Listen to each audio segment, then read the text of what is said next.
Bonjour à tous. Alors aujourd'hui, je vais aborder la situation où c'est vous, la victime du ou de la perverse narcissique, qui prenez la décision de quitter la relation. Alors, il existe deux cas de figure. Le premier, c'est quand après plusieurs mois, plusieurs années ou plusieurs décennies parfois de dénigrement, de rabaissement, d'humiliation, vous finissez par comprendre que vous ne retrouverez jamais la merveilleuse personne des débuts. Vous avez beau avoir multiplié les efforts pour essayer de satisfaire votre partenaire ou votre ami, rien n'était jamais suffisant.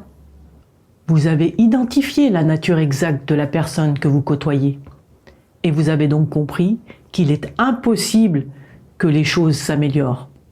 Pire même, les lectures que vous avez pu faire ou les vidéos que vous avez vues vous ont appris que vous allez droit dans le mur avec cette relation. Vous le sentez d'ailleurs, car vous êtes au bout du rouleau, totalement vidé, déprimé.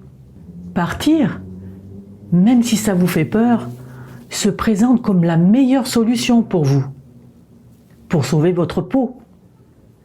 Dans ce cas-là, la décision de rompre ne venant pas du ou de la perverse narcissique, vous pouvez vous attendre à moult tentatives pour vous faire changer d'avis, pour revenir sur votre décision.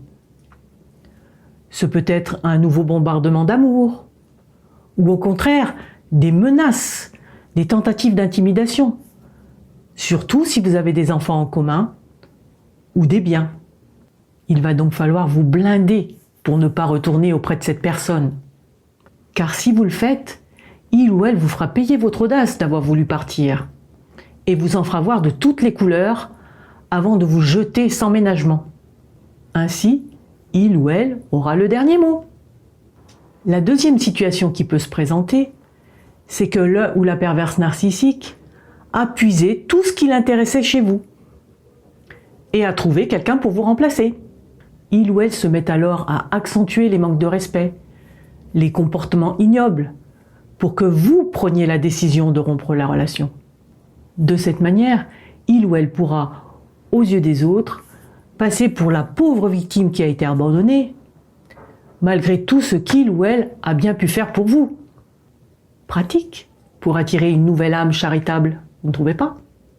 Dans ce cas précis, vous n'aurez sûrement plus de ces nouvelles dans le futur, si ce n'est des manifestations sournoises pour vous nuire de temps en temps, mais jamais de manière directe. Quoi qu'il en soit, si vous prenez la décision de partir, sachez que c'est le meilleur cadeau que vous puissiez vous faire. Alors courage et à bientôt!